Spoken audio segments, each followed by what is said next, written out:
Praise be, Master Assassin Ruttigan. Make it on. Right. Well, I'm not even going to try to pronounce that one. Ra. Han. Ge. Don. To hell with this.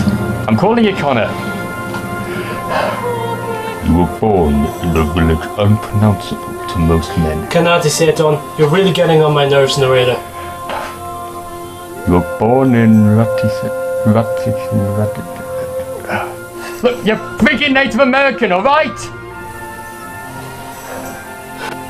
Your much likeable father, who from Kendrick was your enemy, and you spent your life hunting his pointless associates down, and apparently single-handedly brought freedom to the American people. Wait, what? How the hell did one guy in a small part of America, man, bring freedom to the entire country when most trained politicians can't organize their own fucking borders? Just stick to the script, alright? Fine. You led the colonial assassins through a difficult period. During your tenure, you recruited a farmer, a priest, a German bartender, a doctor, a French butcher, and a post agent. You set about restoring your homestead in Davenport, with the help of a number of stereotypes, including drunk Scottish lumberjacks. Hey, that's not in the script.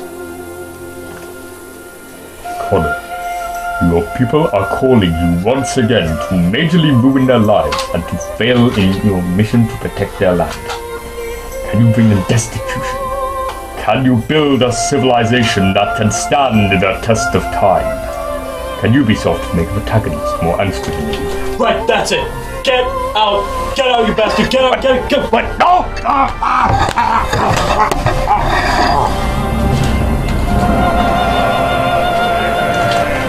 Typical actors.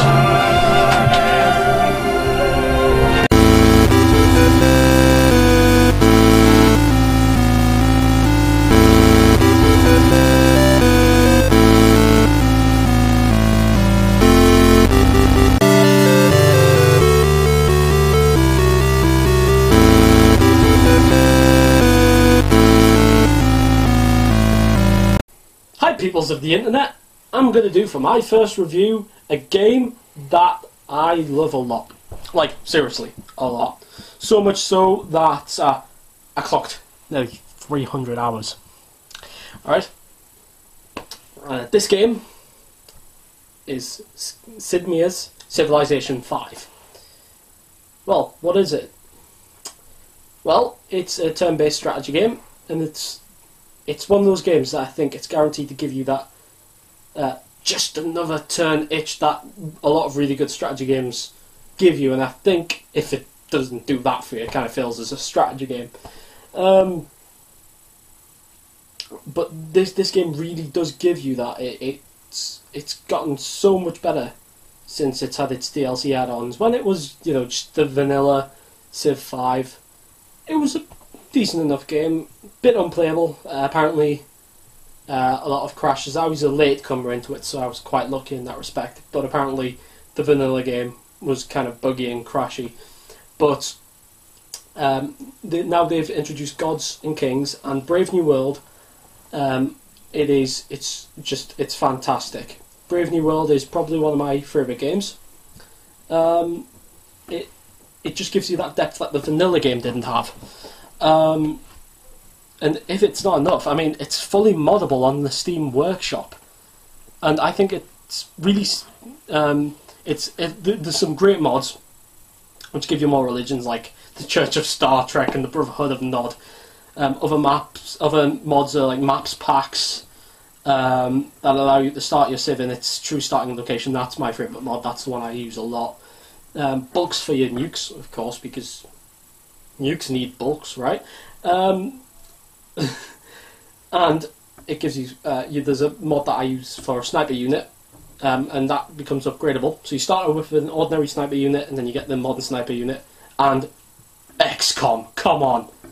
I mean, I think that is in Brave New World anyway, but there's a Gods and Kings mod to bring XCOM into it if you don't have Brave New World, which I think is a nice touch.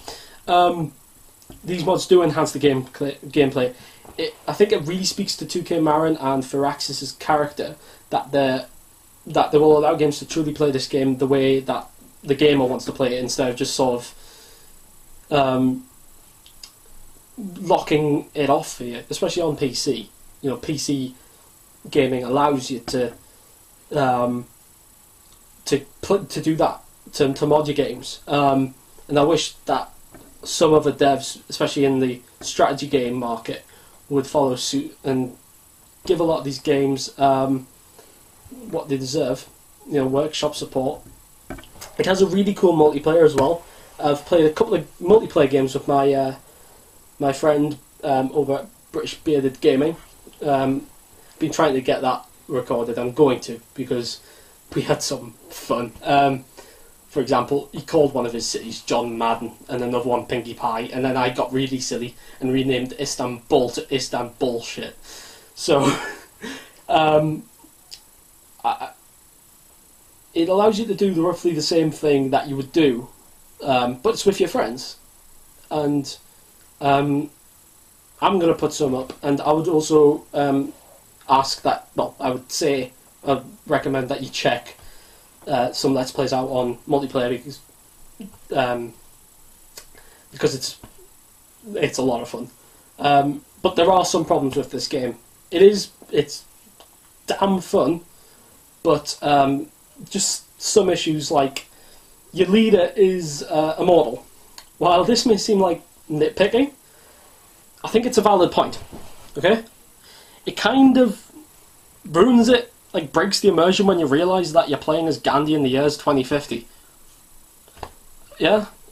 It would be awesome if the leader of a Civ died and they were replaced with real-life successors, and it's something I think they slipped on. It would have made the game more fun. There's some performance issues late on. Most notably with the air-based units, you know, like the planes and stuff, and nukes, especially the nukes, like massive drops in frame rate when you set a nuke off, which makes sense, but you know, it's a bit annoying. Maybe it could be optimized better.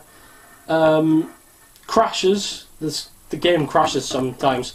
Like a really silly one, like a pointlessly placed one, is when I'm exiting the game. When I finish my playthrough and I save it, then I exit to Windows.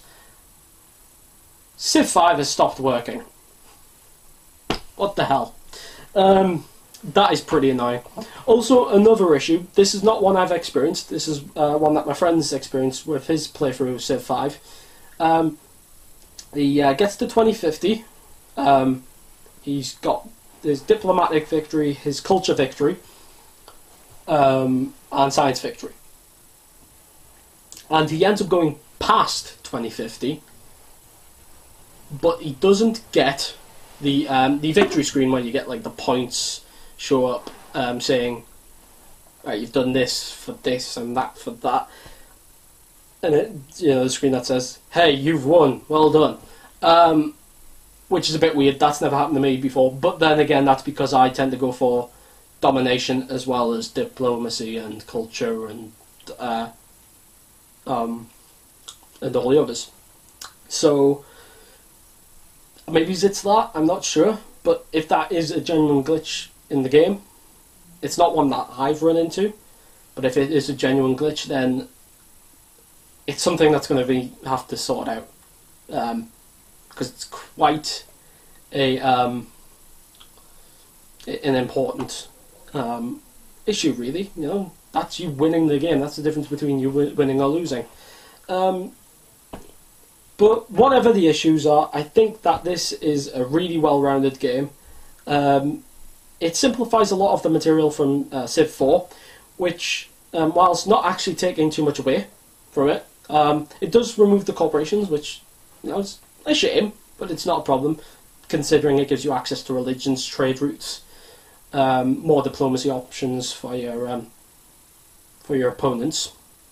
And it's just a game that you can play for hours and for hours and for hours, and it's just so damn satisfying when you see your borders encompassing the world, and it's just brilliant. And because it's so good, I'm going to give this game a 9 out of 10.